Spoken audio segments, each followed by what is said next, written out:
then I'm like, okay, maybe, but to never experience a fucking car, to only net 800 a year, bro, I'm like, and then you're like, you fucking you got 80 grand in your pocket. What are you gonna buy? It's gonna be comparable, Yeah, nothing. you know? Like that ain't shit.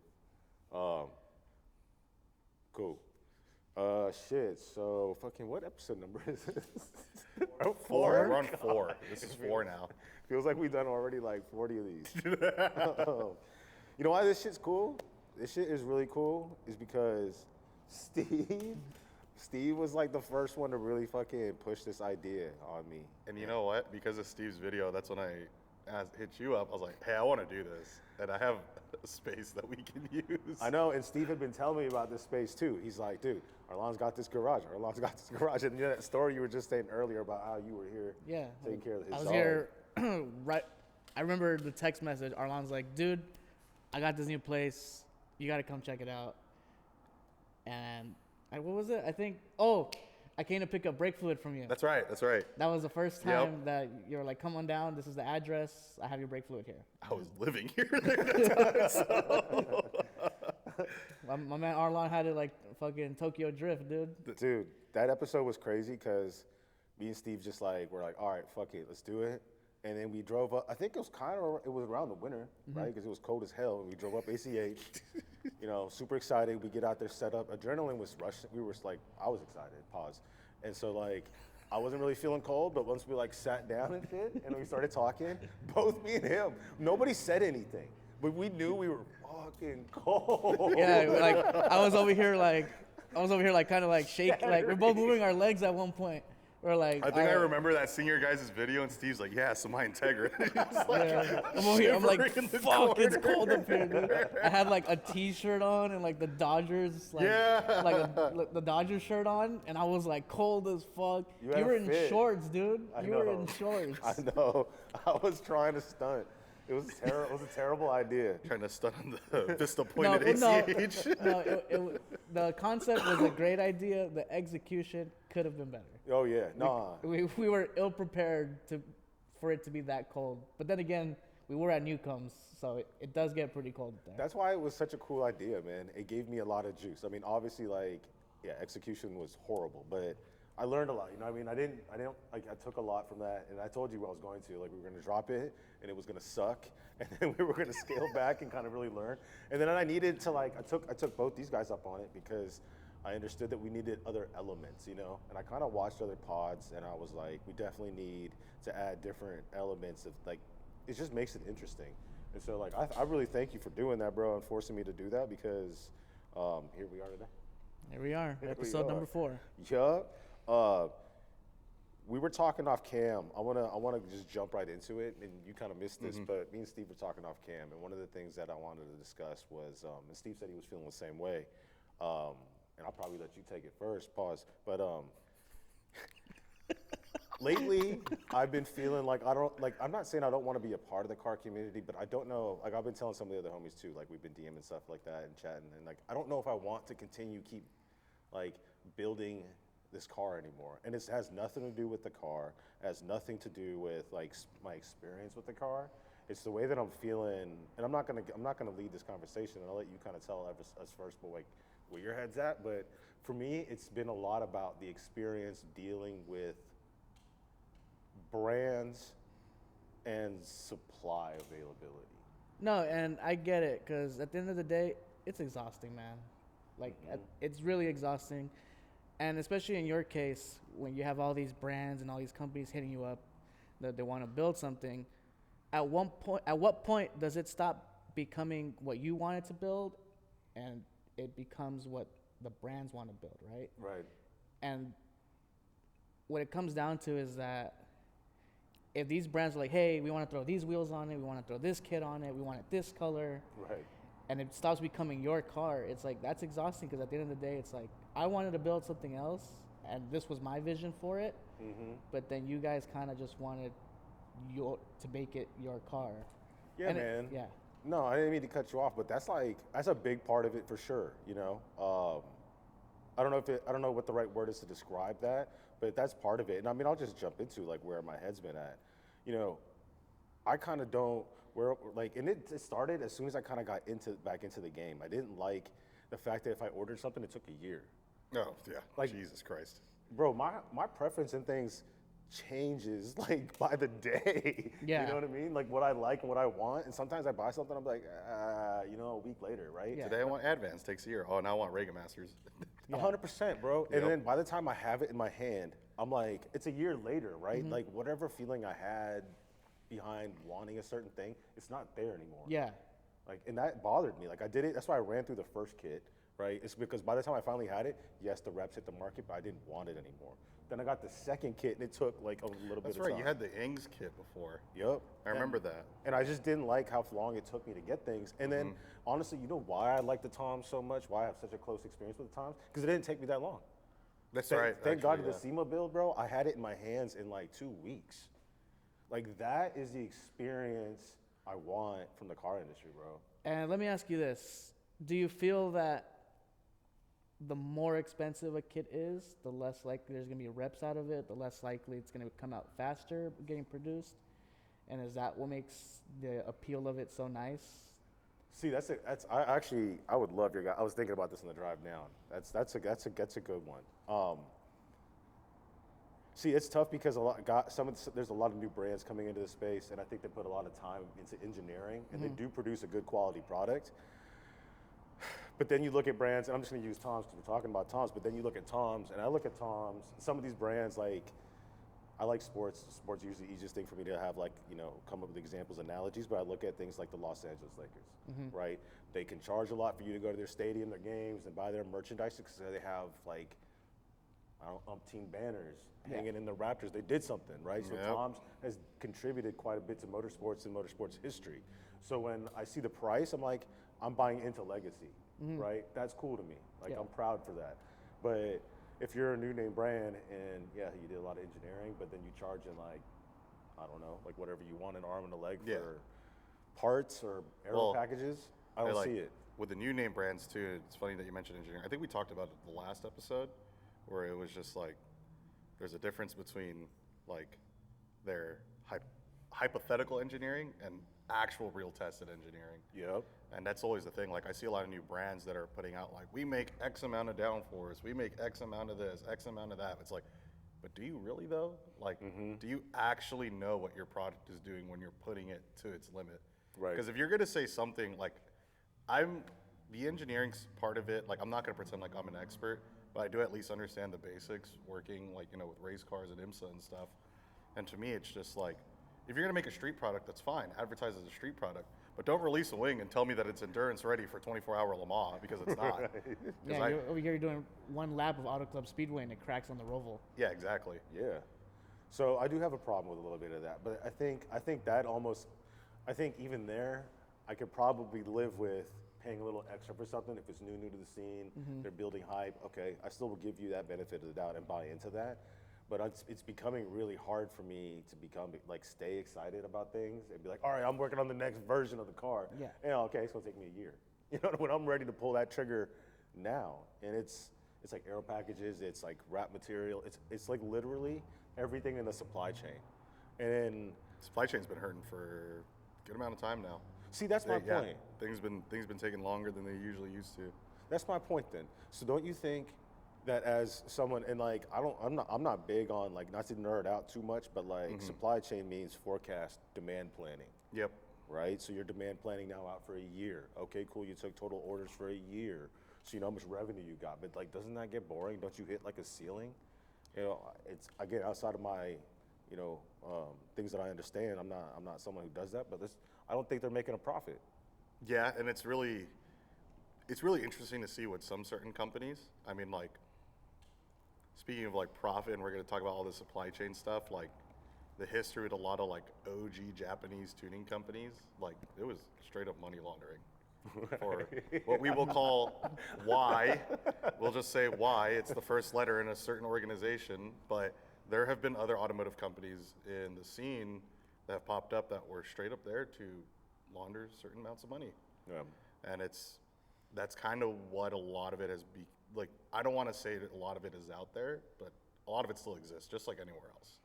I see that. And there were some big brands that were out there. One that I could publicly talk about because it's public knowledge would be Uwe Gembala. Okay, I'm not So familiar. Gembala was one of the biggest Porsche, they were like Singer.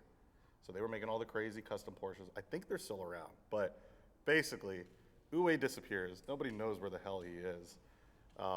They then figure out that they found Uwe in an oil drum in South Africa. Like, it was crazy. Like, he was dead, like he was in an oil drum, like mafia style stuff. Right. Turns out Uwe was messing with the wrong type of gangs, and not all, but most of the Singer or Gembala cars were used as mule cars for like narcotics and stuff like that. Oh, dang. And money. Like Got John it. DeLorean. Yeah. Some John DeLorean type shit. Dude. You But got yeah, the like cocaine in the door panels and the bumpers. Yep. BMF. So like that's the thing with Uwe is just that like how was he making all this money to create this brand almost from nothing? Right. He was taking money for it and he was stuffing it inside the cars and he was using them as mule cars because he had clients from all over the world. He was working with a crap ton of Porsche dealerships worldwide. Damn. So that's how he was able to distribute everything, and he must have gone sideways somewhere because they put him in an oil drum and they put him on a T-shirt. Right, so. made the wrong guy mad. Yep. And, I mean, is that brand still around? Gembala, I think, is still around, but it was absorbed by a different company. I think one of the other like big Porsche like tuner companies ended up absorbing it, or it was given to like one of his relatives or something. But it's not as big as it used to be. Like Gembala was the household Porsche name. Like that was their dine-in. You know, that was their Type R. Like you wanted a cool Porsche, you got a Gembala. Got it. But now it's Singer, which everybody looks at like custom Porsches and stuff For like sure. that. Even with that though, like, you know, because that's the exception to it, right? Let's say there's a few that are doing that, right? There's still a lot of brands that are in this to be brands, and so it's like I still don't know. Like I'm on the fence. I don't know. Like I'm not saying I'm out of the car game, but there's not a whole lot motivating me to continue to keep building the MK5 like chassis and platform. You know, I just think there's other fun things to do. I was talking to a buddy of mine. I was like, I feel like it'd be way more fun for me to go build like an F100, do like a Coyote LS swap, and all the parts in the world are available, bro. Yeah. I'm not waiting on anything. Nah. You know, I could do that literally. I could get that started on that today. You know what I mean? So I don't know, man. Like what you were saying that you were feeling a little like one toe in now, one toe out. What I think for me it's relatable that a lot of people are like, life just happens, you know? Like you can't always give 100% of yourself, especially when it comes to building something. Because like you said, emotions change, feelings change. One moment you're like, yeah, I want to do this, I want to put a cage, I want to put wheels, fucking put a big turbo on it. Right. And then one night the other like, you know what? Like it's cool and all, but it's not really functional, you know? And I guess the car scene, all these YouTubers on their crazy ass builds that they're doing, I think a lot of that plays into it. Where like now, if you're not making 4-digit horsepower numbers, like who are you, right? Right. But at the end of the day, like you try driving that on the street, it's impossible. No, it's a lot. It's a lot. Yep. So are you saying that you're kind of getting like, it's like brain drain. It's just too much of it right now. You're not feeling this like charisma? Like you see everyone everywhere's doing it, doing some sort of it. It's like kind of like, it just takes the fun out of it, you know? 100%. Like I build cars for the experience. I like the fun times, you know, when you get a part, you install it, looks fucking sick, you know. I even like the bad times, you know, when something breaks, you know. What were those hoses that I had to get for you? The radium lines? What is that? Oh, when you got me the fuel hanger. Yeah, like it was overnight basically. Yeah, he overnighted me a radium, what was it, fuel hanger? Because, what was it? Oh, I was going AN lines. Yep. And I needed it a week before Grid Life Laguna. I was like, all right, let me call somebody. He's like, let me make a call. And he got it overnighted it to me and got it quick. Got it installed. Plumbed all the AN lines in the system. I did all that work. Went to Laguna. Did my thing. Right. We all know how that ended up. And now the car just sits at home. Hey, at least it happened at the track. Yeah, mine's that's true. more That's like, true. out of all the BS I put my car through, it's a pothole that takes me out. You know, and it's funny because we've all had our experience of like close calls, crashes. You Yeah. know, I feel like crashing on the track is way better than crashing on the street. Oh yeah, 100%. A little more honor in it. Yeah. Yep. It's like you were like a knight in battle, and you were like, all right, I couldn't slay this dragon, but I tried. Yeah. But there's glory in saving your car too, though, because you saved your car. Oh yeah. You know, that But could it's have been like way worse. It's like for me with the pothole on the street, it's just like, well, I got jumped by a couple of peasants, and this That's is what right. happened to me. Yeah. That's right. But I feel you on like just going a step back, man. Like on the whole, like maybe it's just because of the mood that I'm in on a lot of this stuff, and I've been overthinking it. But like we met at a couple of these car meets, right? No, we actually met on Discord. Discord. That's right. Oh, the Smart 5 Super Discord? Dude, that Yeah. shit's- Oh, that- God. The Super Discord. Don't even get me started on that. Oh my God, that I had to leave So- that play. I know you've probably seen some of my stuff on there too, where I was just beefing with people. Dude, that It was like crazy not stopping there. yeah, like yeah, that Discord chat was something else, dude. But yeah, you and I met not even at a car thing. You were like, hey, me and a homie, we're gonna go hit up the Smorgasburg in downtown LA at the Row. You should pull up. Oh yeah. And I was like, yeah, I live close by. I'll pull up. That was with Ryan. Yeah. Yeah, me and Arllan actually met at a meet though. Yeah, We met at Fujiwara. Fujiwara. Oh, sick. Yeah. I went out with, I had my cousin with me. This man was in a suit. This yeah? man had a. This man, yeah, he was in a suit. He had like the blazer. He had like everything, dude. What? I forgot why I was dressed up that night, honestly. Sometimes I just be doing extra. Hey, But, I'm down. like, Yeah. I think I just Feeling put the yourself? cool kit together Yeah, yeah. Just put the cool kids with because no it was. livery. Yeah, it was You were like- actually the only person to ever see it without a livery. And I still have a picture of it. Yep. I have a You're picture of the his only car without the person to livery. ever I don't see think I've it ever seen it without without it. the livery. Well, nobody will ever see it now because it's gone. But like, you're the only person who's ever seen it without the livery. I remember taking it out that night, and I was like, you know what? I should be responsible and not drive the car and crash it right before SEMA. Right. But I was like, I really want to drive this car though, so I took it out and I took it to Fujiwara's. Yeah. And then that's how I met Steve. That's how we met. And then it was all like the Supras kind of connected all of us in a way. No, and so then maybe I retract what I was gonna say, but I mean what I was because that's kind of cool, and I know that those meets are dope because they support, especially that was probably early, like probably That was like when Fujiwara first opened. right? Yeah. Yeah. And I think that's cool because this is where I'm retracting what I was about to say. Is I think that's cool because I supported the grand opening, the business, and all that shit. But a little bit of the other side that I'm feeling is like, you know, I used to go to a lot of these, like when we used to hang out and stuff, or like even with David and them and Ryan and them, or I mean ACH, free. Ain't nobody trying to sell me nothing. Yeah. Right. I don't have to buy a coffee. I don't buy a T-shirt. Not that I don't appreciate those things, but like I'm a little exhausted, bro, with like the pay to go to the meet thing. You know, there seems to be currency and transactions behind all of And- that, and I'm like, bro, I used to do this for fun. No, and it's funny that you mentioned that because before I had the Supra, I was in the Infinity Gang. I was with a company called SoCal G. We would always go to car shows, and it was always if it was a morning show, it's always I gotta wake up at 4 a.m. Yeah. I gotta get the Jesus. car ready. I gotta get everything ready to roll in, and you're pretty much parked there for the whole day. Time. And it's like, yeah, you're just there, like, just sit there sitting, watching cars. You'll walk around, you know, check out a couple of the cars. But, like, I remember at a time that we were doing it twice or even 3 times in a month. Right. And we were doing that for the whole That's a car lot. season. And it's like, at one point, it's like, yeah, you get burnt out really fast. And it's always the same cars, you know? It's always, like, the same rotation of cars. Like, Right. oh, you seen that car was at the last event, that car was the last event. And for me, it came down to like,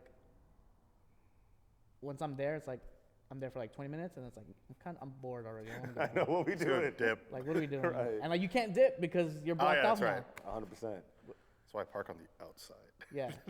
And I think that's where like that's where things are missed and they're a little skewed for me because I would be down to pay if the experience changes. You know what I mean? Like again, I'm just shooting from the hip for the things that I understand. But like what you said to me sounds kind of like a music festival, right? You got your hot artists, right? So it's like hot cars, things that are probably gonna be like in your face all year long. Cool. Yeah. Let's have a different way to showcase them, right? Like. Not gonna throw the same cookie cutter show. Not gonna the same like okay, cookie cutter show to me. I don't even mean that with disrespect, but that just means to me okay, you're gonna have X amount of food trucks. You're gonna have X amount of like beverage vendors. And that's it. Maybe a T-shirt vendor and the Hot Wheels. Yeah, like It 2016 is through like predictable. 2016 through like 2020s, 2021s, like before COVID. Like you said, cookie cutter shows. The same shows were always at the same events. Either they're at Irwindale, Yep. rest in peace. Oh man, Or- now you got me sad. Yeah, Irwindale, rest in peace. 1 year we had an Auto Club Speedway. That was cool, but then after that, there was never a show there again. Right. But it's always the same. It's always the same, like cookie cutter layout, like cars. And that's it. Yeah, I don't know what needs to change. Like I don't want to step out of the car scene. I like it. I like the community. I mean, I probably will participate from some extent, but I do see my stuff stepping back a little Yeah. bit until like that motivation or whatever kicks in. And honestly, I don't see it changing until it's like I get to meet that experience that younger me had, where like I walk into a shop, I'm like, oh yeah, bro, let me get that, let me get that, let me get that. You know, yeah. I mean, that's all I'll say to that. Like, I just want that experience back. Yeah. And it's not just cars. I won't pick on cars. That kind of seems to be the thing with everything. You know, like Yeah, you know, in general, new PS5 drop or something. It's unheard People of. camping outside for graphics cards. Bro, those the monster dolls and shit like that. Because Oh, the yeah. K-pop artist posted one now. You know what I mean? Even got me. You got you, dude. But I just don't like the way that's all working right now. It doesn't feel good. I don't see it being a good thing for the industry. I've never met a person that was like, oh my God, I'm on month number 8. In fact, the homie is like, you know, he got an inks kit. And he's like, I ask him about it every month. You know, I'd be like, yo, so is it here yet? He's like, it's in the water somewhere. You know? Like, and it's just sad, bro. I think it's sad because you can hear it in his voice because he's just like over it. You know what I mean? I mean, that's kind of how you felt with when you were waiting on your hood, right? Yeah. You were excited when you got the hood, and then a year later, you're still wondering where the hood is. That was just an entire experience in itself. I'm not going to single out the shop, but that also kind of like stings me a little bit because, and I think we kind of talked about this with Craig, you know, it goes into the shows, it just goes into like good operators, bad operators, and folks that really do care about the community, or you're just here to like collect a paycheck and whatever and go home.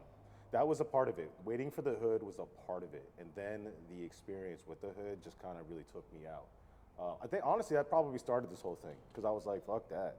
You know, it was the last piece to like this big thing I wanted to do with the car. And it just was like, okay, that's the last taste I've got. But I try not to let it deter me too much though, because again, it's introduced me to great people. SEMA, right? I worked with Lean on the Pins. IAM was a part of that, was fantastic. You know, Toyota Dave hooked me up with the FD experience. You know, we did the GR booth. I think that's amazing. So there are cool things, but none of those things right there I just talked about were transactional. You know what I mean? There was no, Toyota Dave didn't ask me for like, you know, a back payment somewhere. And I know that Dave's working with you now. Oh yeah, for the Integra. Right, that's cool. Yeah. That's cool. You know, so I won't completely shit on it. There are some cool things, but that's where I'm at right now. You know? Yeah, I mean, it's like, I get how you're feeling, because for a while I was really unmotivated to build a lot of my own cars. Like, my Supra is a perfect example. Yeah. Whereas, like, I kind of just stopped caring about it, whereas even the appearance, like, bumper's cracked, whatever. I'm beating the shit out of it, whatever. And then, funny enough, crashing my car is what took me back to, like, I really missed this car when I first got the car. I really missed that feeling. And that's why I decided to start building the car again. And it was more of, but now this time, like, there's actually, I don't plan on any sponsors at all, minus CSG because I work there. Right. And we have the same, like, vision goal. That's the only reason why I'm able to get certain parts that I'm getting for it right now.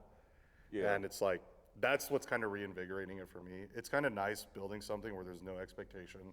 I'm building exactly how I want it on my own timeline. You know, like, it's what's motivating me to still stay in. But like that, for that car, it's like, I thought about like, what if I just put a stock bumper on it and just let it go, you know, do whatever. But it's like, you know what? I should actually build this to the way I really want to build it. Right. So this is more like, this is for me. This is not for anybody else. I love that. I love that. Where are you at these days? I mean, are you thinking about dream builds? Are you like, where, you know, like, where do you come from that conversation of like kind of feeling in the industry and out? I don't know, it's crazy.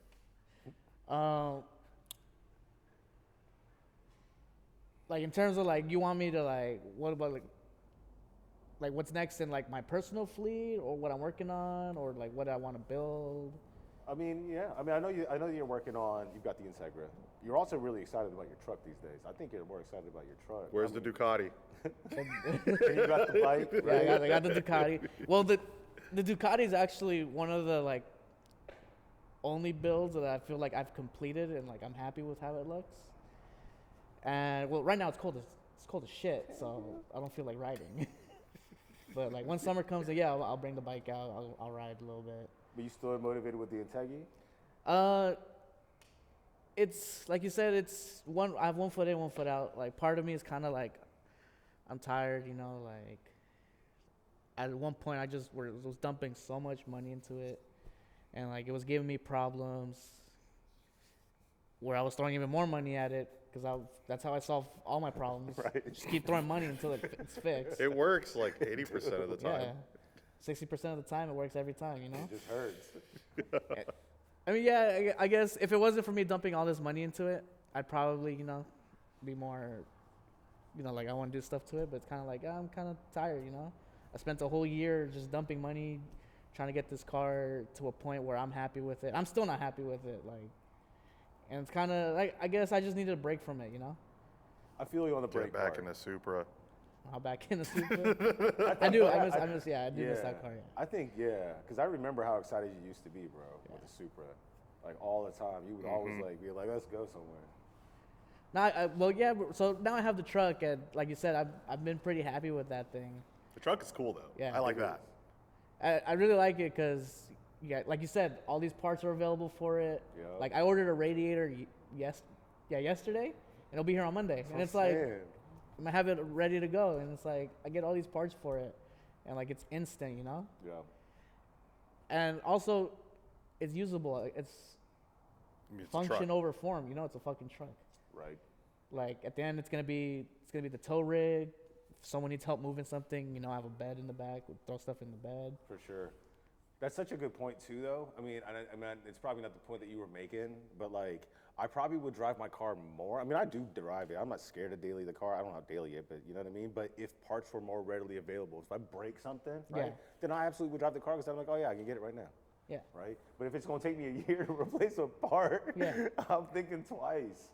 Yeah, like the truck needed a transmission because, you know, it's a 30-year-old truck.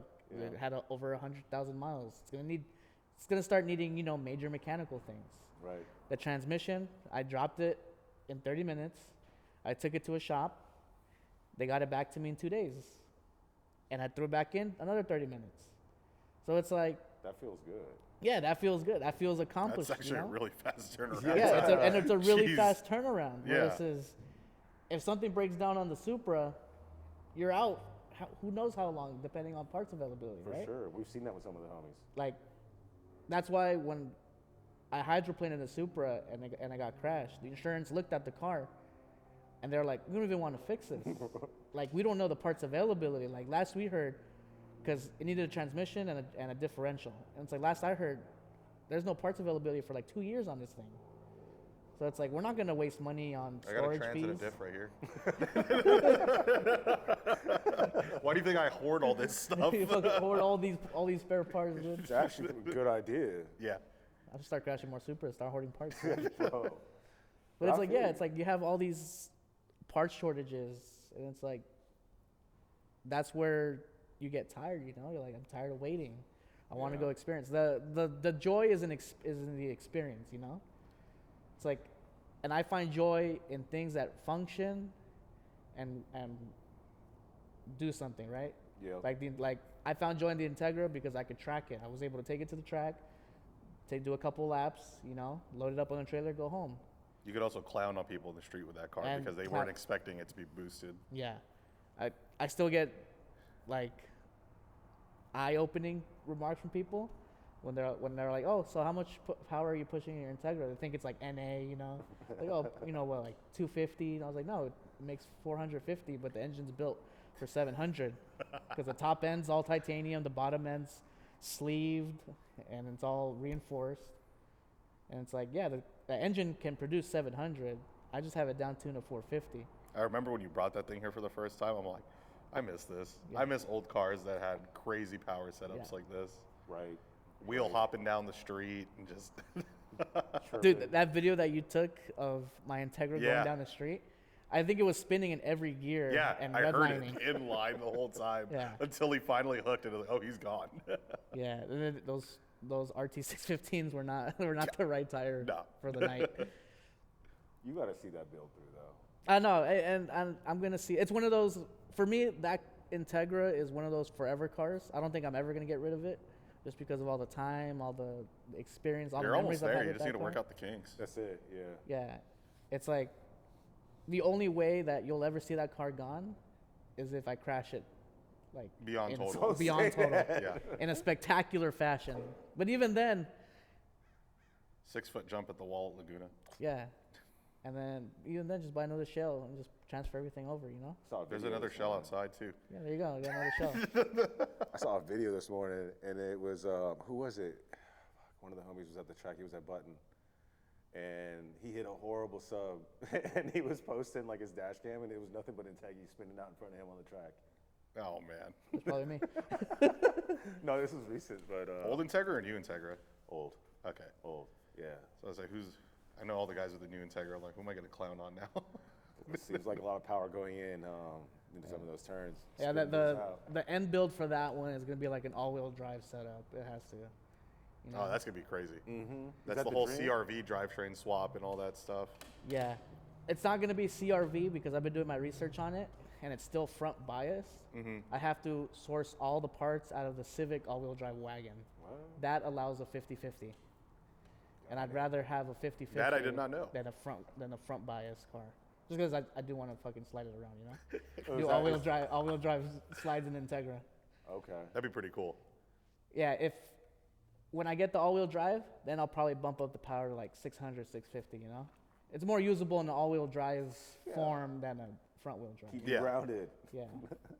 That full aero, you know, swan neck wing, splitter in the front, Yeah, see, you caged still love it. inside, yeah. You I mean, still there, love yeah, there's the vision's still there. The The speed and the the motivation's mind not. and body are willing. My wallet is not. I'm not mad at that though, because you did have to spend on the truck too. Yeah, The truck needed some TLC. I remember you posted that. yeah. You got wheels for that truck? Yeah, those are Hummer H2 wheels, which I'm sure you know all about the Hummer. I did notice them. Is that so? Is the Integra kind of like into your dream build world? I mean, The Integra, it's one of those like, it's one of those like 90s dream builds, you know? Like for me, it's always I want to build a car pertaining to its own thing, to its own era.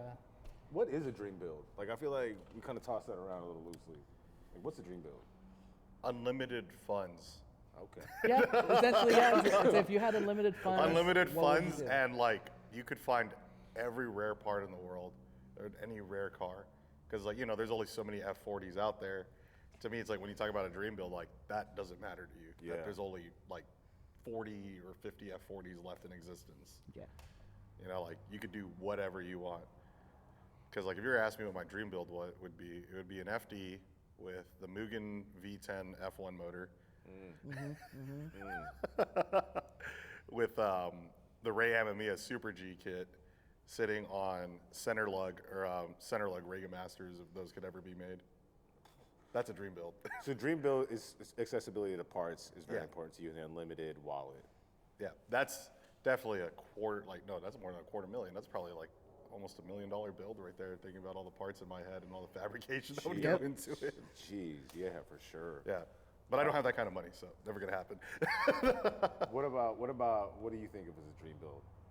Like how Like do you define that? on the high end, like you said, for me, it'd be a Countach, a Lamborghini Countach. Okay. I want the V12 from the Aventador. Swap that into the Countach on some BBS wheels. Okay. You know, you got to have the manual 6-speed in there, Right. or even DCT. I think a DCT in the old Countach. Yeah, that would be dope. Would be That would sick, be really you know? cool. Some BBSs, you know, some sort of That ever you did Liberty Walk the inspired Super kit. Trofeo transmission with the sequential shifters. Yeah, yeah. That'd be cool. Oh my god. For that on the high That end, should sound expensive. yeah. So for you too, it's also price plays into it a little bit. Yeah. The unlimited wallet.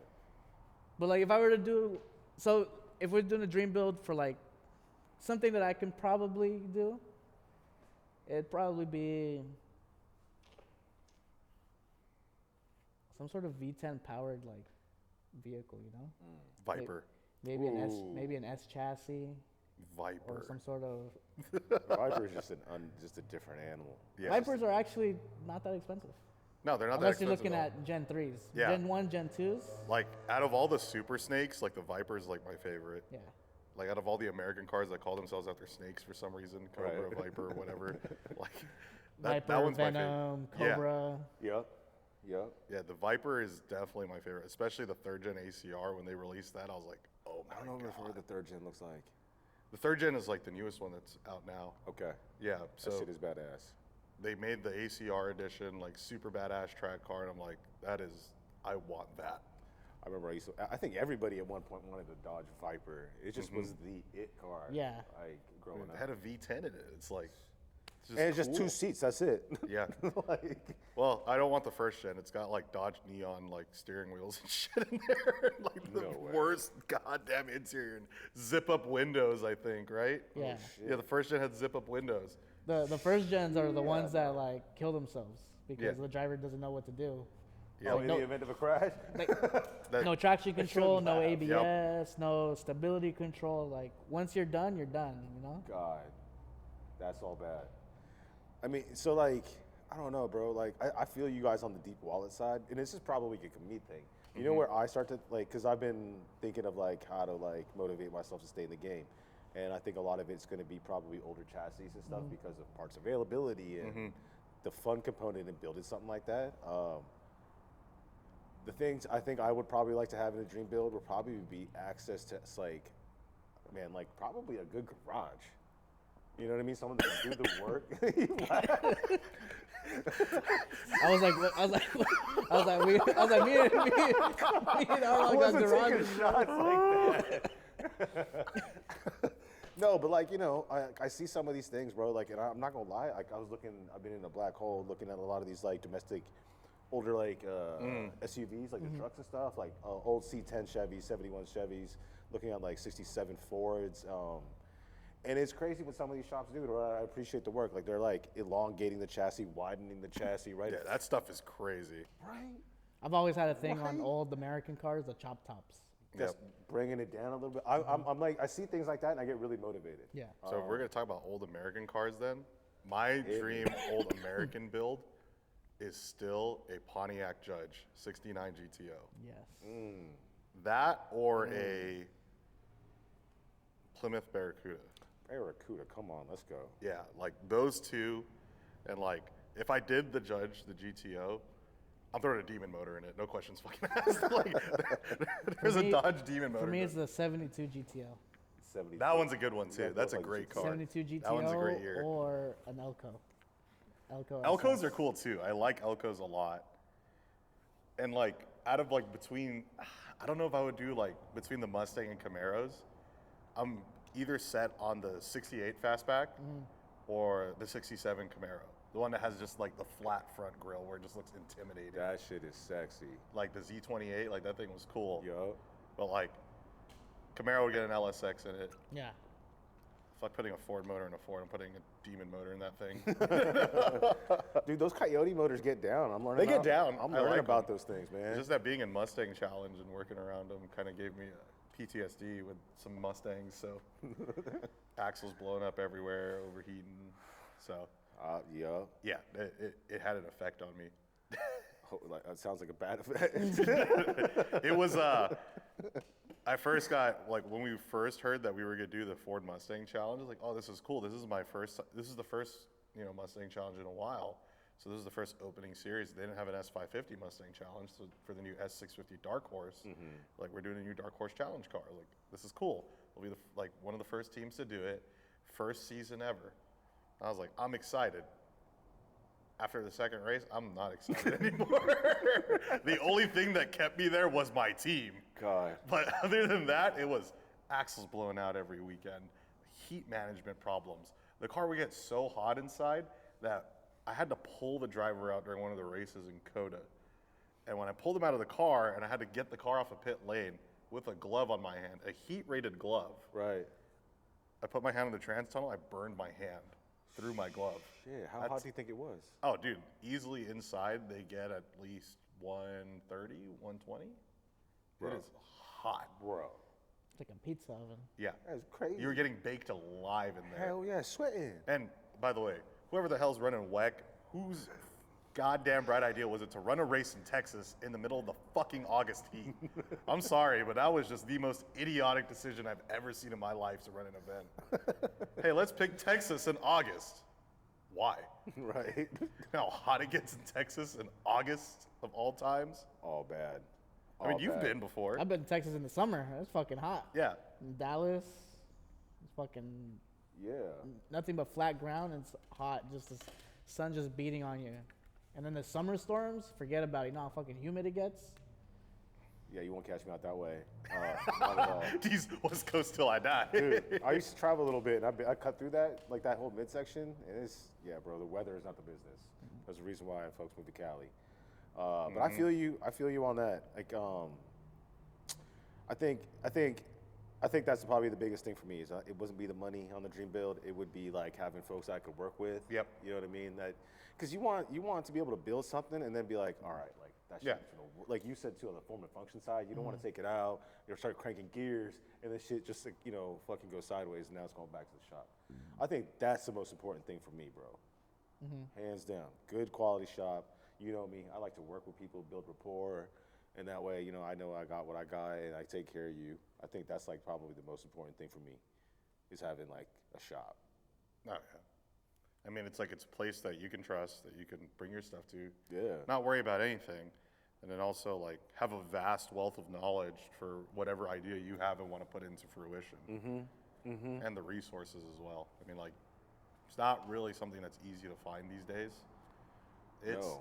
pretty difficult, actually. It's the relationship side. It's the relationship side. And that's one of the reasons why I started working on all my own cars. Not that I have a problem with any shops or my friends that run shops. As they tell me, oh, bring it to my shop, bring it to my shop. Like, no, I could do it. Right. And it's because if something goes wrong, there's nobody to blame but myself. I remember you telling me that, and it Yeah. stuck with me a long time ago. Yep. It's true. There's nobody to blame but myself. I put myself through this.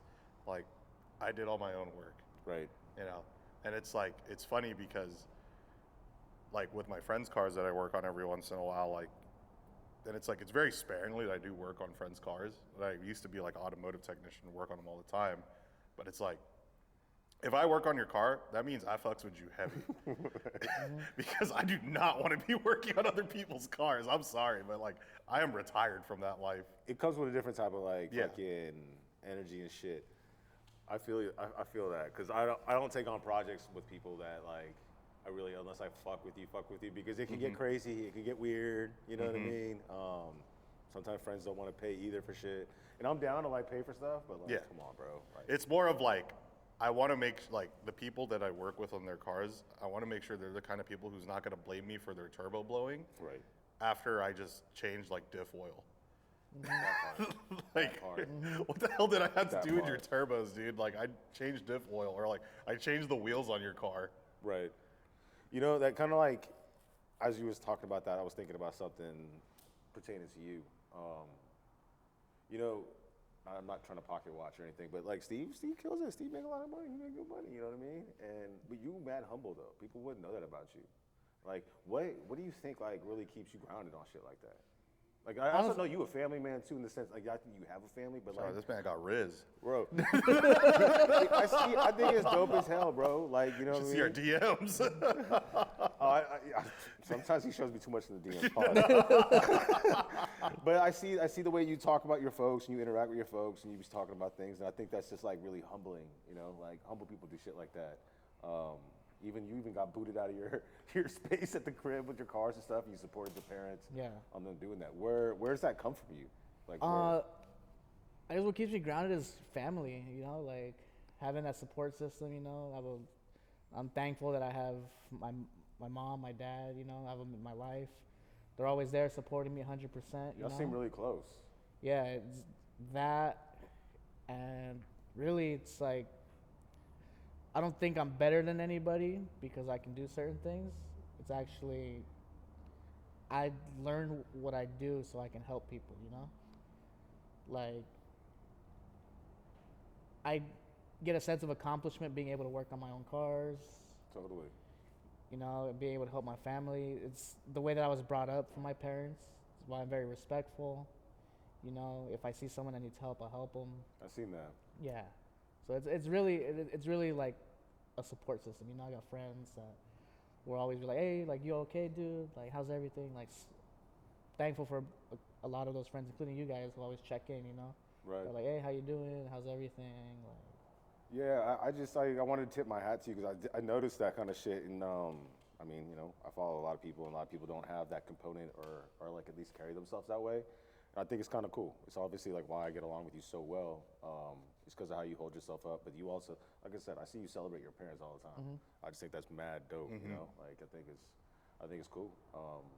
yeah, because I feel like there's a stigma, like I guess a lot of people don't want to show that part of their life, you know, like for me, it's always like, I want to celebrate my parents, you know, I don't, there's a lot of people that have regrets, like, oh, I wish, you know, I said I love you to my mom more often, you know? Right.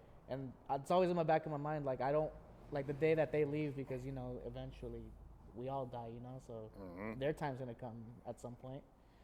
And when that time comes, I don't want to be like, damn, I wish I hugged my parents more. I wish, you know, I spent more time with them. So rather than regretting all those things, like, why not, you know, just do it now, you know? Right. Like I said, bro, I think it's cool that you do that because you post it publicly. And I'm not to overread that shit, but I think it's cool because if, like, I can see it and I get, like, a certain cool vibe from it, at least be like, all right, that's a cool, because I get, like, that's a good dude vibe from me. Yeah. You know what I mean? So I'm pretty sure that you're giving those vibes, whether it's to females and shit or you're just making somebody else feel motivated or appreciative of their situation. Because I didn't really appreciate that kind of shit when I was younger, you know? Like, I think, I mean, that's just... And, like, I guess society plays it off, too. Like, in all the TV shows back in the That's day, Oh, it's yeah. like, right. it's like your mom or your parents show affection to you. You're like, ew, That's no, what I'm saying, like, don't, right. like, you're embarrassing me. Right. And, like, I don't see it as embarrassment, you know? Like, it's not embarrassing for your parents to love you, you know? Right. At the end of the day, they brought you into this world. They created you, you know? I think that's exactly what I see. But it's not that. It's that you're loving your parents. Yeah, You know, you're showing love to them. yeah. I thought that was sick. We don't got to spend a whole lot of time with your parents. Yeah. But I did want to give you your flowers on that because Yeah. I think it's mad different. You don't see a lot of young dudes. I'm older, right? Yeah. So I don't see a lot of young dudes. I don't even see dudes my age move like that. You know. So I thought that was really tight. But the humbling thing is cool too, though, bro. Like I said, like I like to keep people around me that kind of like have that kind of thing in check, and you just been a solid dude on that. And it also, because of that, like, I've seen it to where, especially in the car scene, a lot of people, just because they have a certain car, they start to automatically think they're better than you, and it's always rubbed me the wrong way. Yep. I remember us talking about that. Yeah. Like, you know, we met because of the Supra, but even after your crash, like, we still kept talking. Yeah. Like, Like, there's a lot of I asked you, people- like, what's next? Yeah. Let me know how, because originally I was like, hey, I could help you out with Supra stuff. You crashed the car. I was like, oh, fuck, that sucks, man. At least you're good. All right, cool. What are you building next? So I can Yeah, help you out with and that. I really do appreciate you guys for that, because there's a lot of people that when I crash my Supra, that's it. Like, Switched up on you. they switched up on me. Like, they don't even talk to me anymore, or like, because I used to keep in contact with a bunch of these other Supra guys, but it's like once you crash, like, yeah, they're gone. Right. And it was like, and it's been like that a lot throughout my career, or should I say, like, throughout my time in the car scene. Like, once your car goes down, a lot of people just forget about you, you know. Fucking weird. And like, that's weird to me. Like, we were cool as friends, but the second that I don't have my car anymore, you don't want to, like, talk anymore. Like, Right. That is weird. Yeah, it's like, I see it a lot too. It's just, to me, like, I never really agreed with that. Like, I don't care what you drive. Like, yes, you know, we may connect on something, like, if you drive like an 86 or whatever, like a Supra or an RX-7 or an Integra, it's like, yeah, like, we'll connect on that. But if our foundation is solely based on what vehicle you drive, Yeah. that to me, it just does not sound right. It's kind of yeah, like, corny. when you say it out loud, it sounds goofy, right? It's, it's like, goofy as shit. It's definitely goofy. Yeah, Because you'd rather want to connect with the owner, Yeah. right, than the chassis. that's right. That's weird. That's weird. Why do you think people do that? I think it's an ego thing because it's like, oh, I have a Supra, so I'm only on the level with people who have Supras. And then it even goes further than that with the guys who build their Supras, and then they talk down on every other Supra. Right.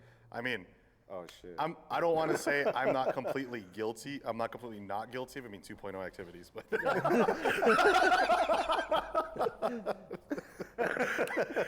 that's a different conversation for another time. Yeah. But I remember when we first started that. I just had to throw that out there.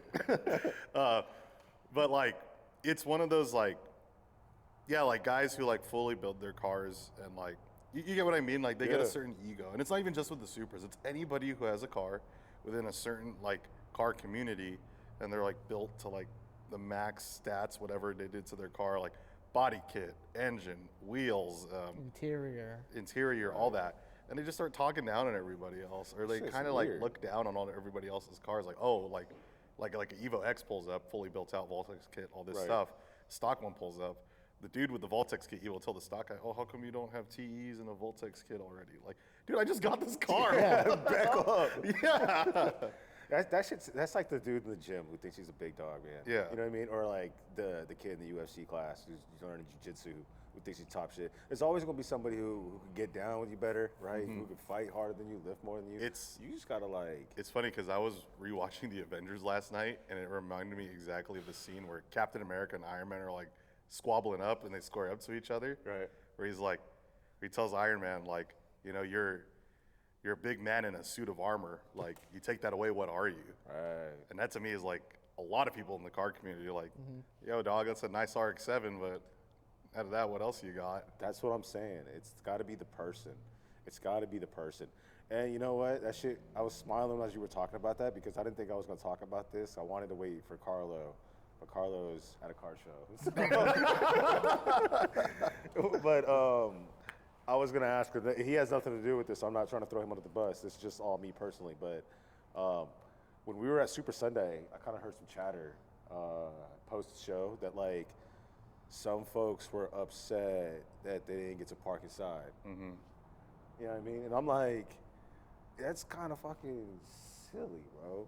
Like, I don't even, you know what I mean? Is that like a weird thing to be upset about, bro? Like, you didn't get to park inside? I'm like, what are we doing? It goes back to the love of the fucking thing, you know? The most important thing to you was for your car to get clout because you wanted to be parked inside. It was like not to be at the event, not that you was there like celebrating all these dope fucking cars pulling up. Or like the community. Right. Yeah. And then you start to turn your frustration because your car wasn't parked inside on the cars that were parked inside. And, you know what I mean? Like, make that make sense. And so I just was like, I mean, if Carlo were here, I'd ask him how he felt about it, but I wanted to ask you guys, like, because I know when I got to when I got into this community, I went to my first couple of meets, like especially the super ones. And I was parked way outside. Yeah. Way outside. You know what I mean? And I was more than happy to go check out everybody's build, probably learn something. You know what I should be doing. But I was kind of blown away because that was Carlo's first show. I thought it was organized very well. I thought they killed it. I don't even know how many cars pulled up. I wish I would have been able to make it, but that is the night before. That was mad unfortunate. That was the night before, after I washed my car at this very shop, is when they crashed the car on the way home. Yeah, you know, that sucks, but yeah. I don't know. That shit bothers. It rubbed me the wrong way a little bit. You know what I mean? I also was like, damn, you guys are also ungrateful. You know? Oh yeah. Somebody organized a cool ass I event. started hearing about that too. So like, I was at AT230 with the Integra. Okay. Just to, you know, I was at with my friend Steven and Jane with their, like, they had a thing over there with Beat Sonic. But yeah, like guys who were leaving Super Sunday came there. Yeah. And I was like asking how a few of them, like, you know, how did it go? Like, how was the show? And they're like, oh, there's some cars parked inside where I think like I should have been in there. I'm like, all right then, like, goddamn, dude, like. I don't know what like that's. But you know what? Being in the car scene for this long, it's always the same excuses at every show. You're always at every show event. There's always going to be a group of people that are like, how come I didn't get a park inside? Yep. How come they got all VIP parking? And it's like, you got to work on being more a part of what's going on, the mix. You know what I mean? I think being inclusive, like being part of it, is more important than where your car sits. You know what I mean? It's networking, because some of those, 100%. Because if those people didn't make their way around, I don't remember talking to anybody. and had someone told me like, yo, dog, this shit kind of like corny or whatever, I would explain to them maybe. It wasn't even my event, probably why I feel like they organized it. And I don't even know why they organized it the way they did, you know. But yeah, like, you know, get out there and get more involved. You know what I mean? Rather than just being upset. And maybe at the next one, you might be pointed aside. You know, So you I have just an said idea hi. for a show that we should throw, or a car event. We should host a car event, invite all like the dopest cars out, but we are parking the most regular goddamn cars. The most There's gonna be a basic Camry, parking lot. there's gonna be a '92 Civic, and there's gonna be a Toyota Tacoma, like bone stock base model SR5, just inside as the main three pieces. All of the the nice car. cars are inside. Everyone's like, "Oh, dude, look at all these cool cars out here. Imagine the what's silliest inside." thing. What's Then you inside? walk inside, it's just bone stock Camry, dude. My Just- grocery getter, bro. Hey, if it was a bone stock, low mileage Camry, I might be impressed. Yeah, dude. Like, I don't know. See, and it's like those kinds of things that I start to feel like, do I still want to, like, you know, approach the community, be a part of this thing wholeheartedly, or take a step back, like you kind of said, take a break, refresh, because a lot of it feels like me. You know, I'm kind of like off that right now. Yeah, I'm an energy-driven cat. So those to me are like missed opportunities. I feel like you take a step back from the general community, but you definitely find your own little niche communities where it's kind of like, we had to talk about it with Tiffany too and Craig, like, you know, with the whole thing about like, where do certain people fit in with, like, you know, within the car scene, whatever. And to me, it's just like, you kind of, when you're first introduced, you know, you see the big wide open car scene. It's funny, like Nick was telling me earlier, like, I didn't realize how small it was, like the car scene, when he realized that. I knew Steve already from way back.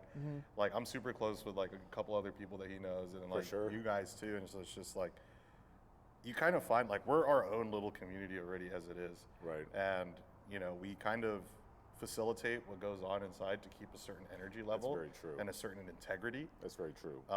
And to me, that's the part where it's just like, you could integrate within smaller communities like that still contribute to the whole community, because, you know, all you guys could be into cars and stuff.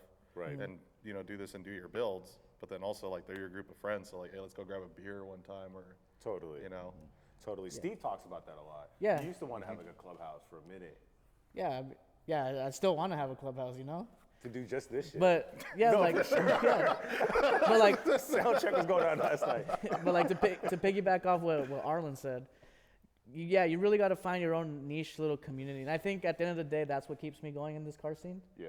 Is that I found my own little like motorsports community, like my own niche. Like Arllan goes to the track, Yep. Nick shoots at the track, and really I have my own group of friends. Like shout out to like Jansen, shout out to like David and all those guys out there.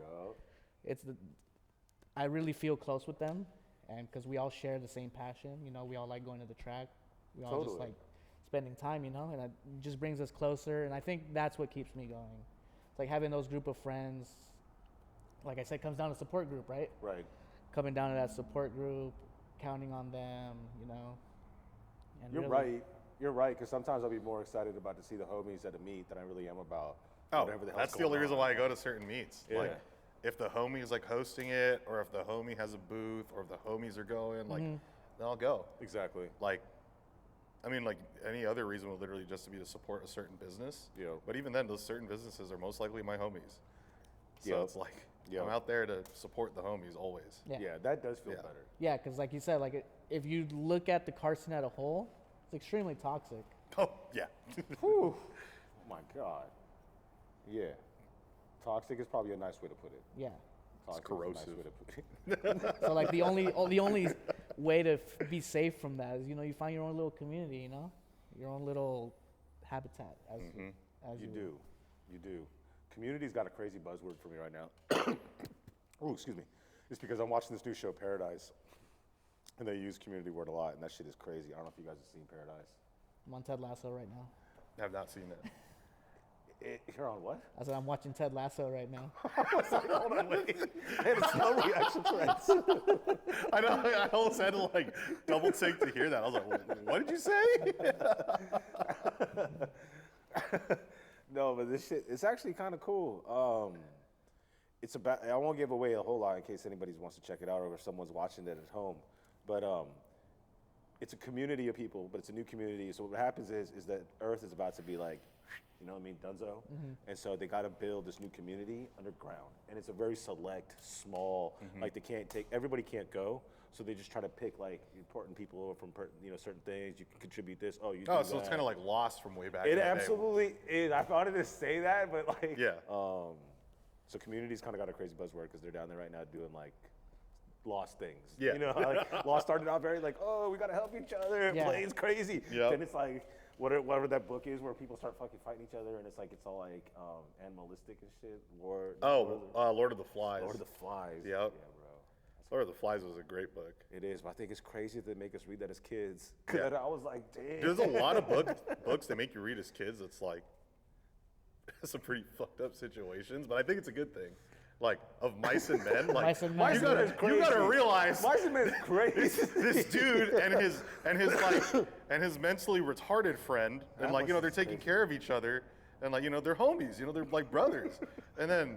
Homeboy doesn't know his own strength, so he accidentally kills old lady. Lenny, right? Yeah, Lenny. God. And then, so the whole village doesn't torture this fool. He had to put his own homie on a T-shirt and told him to look at the flowers. That is so true, dude. Like he just popped a cap in the back of his head. And like we read this in the 4th grade. Yeah, maybe 3rd. Yeah. Jeez, that is so And I'm true. just like, Jesus Christ, man. Like I thought about it later on. Like I reread the book actually like in high school.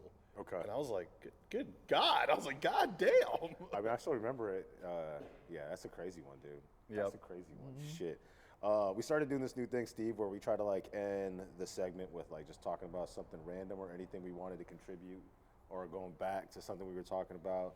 What's on your mind? I don't know, man. I don't know, man. I know. I like. To I was actually kind of like waiting for you to like, because you know how we DM each other all the time? And Yeah. like all of our Riz adventures. What's the Riz adventure? Oh man, dude. He take his glasses off. For Put this. my glasses on. Like how he's So me It's and not where he wanted to end the segment. Hey, who else am I gonna do this with That's on true. the show? So man? so into it. so me and Arllan have this thing where if depending on what female we're talking to at the time, if there's any pictures or anything, we always send it to each other. Okay. I can't name names and I can't name. I see you can't being show- very careful. I'll be very careful with what I say. There's a lot of yellow tape and There's shit. a lot of yellow tape here, dude. I don't want them to see this and be like, I heard you were talking about me. I don't want to talk to you no more. Shit. It has happened, so. I All gotta of mine gotta are be in the careful. clear. I don't talk to any of them anymore. Oh shit. Yeah, me and him have these things where sometimes he'll send me a picture of like, guess where I'm at, or like who I'm with. And then I send him one like, look at my passenger right now. Or like, look at this message I sent to this girl. It's like, basically, but mostly, what most of it is my. I'm backpedaling hard, dude. I'm being interrogated, dude. You're doing it to yourself. I know. Yeah, I opened with that. You didn't have to continue on it. Oh my god. Oh man, it's funny. Okay. But it's always Arllan, dude. Arllan has the most riz.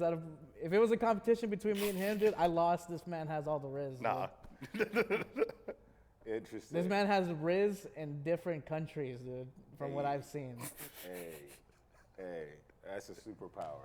That is a superpower, That's dude. a superpower. I never said I was a saint. So. My boy's like Pitbull, dude, Mr. Worldwide over here, dude. I never said I was a saint. So. Well, shit. What do you got, Arllan? You got anything you want to drop? I mean, for me, like the main thing is just like, honestly, like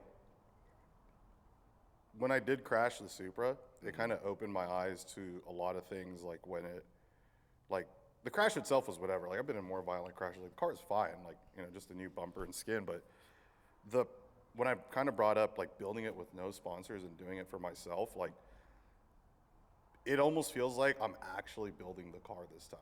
Right. Don't get me wrong, the Maxxis thing was cool, the cool racing thing was cool, doing all that, but it didn't feel 100% me. I kind of did it during the time and I realized just to do it and to kind of get my name out there in a way. But now it's just like, I really want to show what I do, you know, like all the motorsports stuff and this and Right. that. So it's like, and it's kind of just like you see it in the content that I'm making now. I'm kind of just getting unhinged, just doing whatever. Like I'm cutting brand new R34 bumpers on camera. Wild. Like with excitement too. Yeah, with excitement and like I'm getting a little more like, I guess like feisty in my comments when people like comment dumb shit and Right. like I'll just reply back with like the pettiest shit. But it's like I'm just being more of me I love that. is what it is though. Like I'll snap back at you because like I think it's funny. Like that's just me. Right. I think I do see it. I do see it because I mean the excitement, not just the excitement. That's not the right word. Your attitude post crash, right? When I don't even want to really say crash, right? But whatever had happened, the accident. Yeah. Right. Your attitude was just like dope. Right, and immediately lock his step. He had the new bumper, like he was banging the R34 bumper. Then he got the GT bumper, right, and it was fast. Yeah. Right. That to me was cool, man. That to me was cool. I thought it was dope. Yeah, I mean it's just like I could either bitch and sulk about it and cry all day that I crashed Right. my car, or I could do something about it. Right. I was like, you know what? I'm gonna take this opportunity not just to rebuild my car, but to showcase myself and like what I truly am and do. And that's the whole point of doing the Super. Like I wanted to personify that, which is the huge thing about it. And I think you did, man. I think you did. I think that's why I think it was so dope is because, like, we were telling Steve earlier, someone's going to connect with that, right? Someone probably had a bad day too, wreck this shit. Someone went up ACH this morning. Oh, God. It actually kind of was a funny story. I don't mean to laugh at people's misery, bro. But the car hit some black ice. It was an older vintage Porsche too. Look I saw that video. You saw that? I saw the video. Your shit's funny. I saw that video. Because now somebody saw it. No, yeah, I seen it. I like how you just go, I don't want to make fun of his misery. I should tell him funny. It changes everything. No, So, poor dude hit black ice. Oh, man. Car spins out. And from what he was saying, he had like a little bit of damage in the front. Mm-hmm. He left to go get help.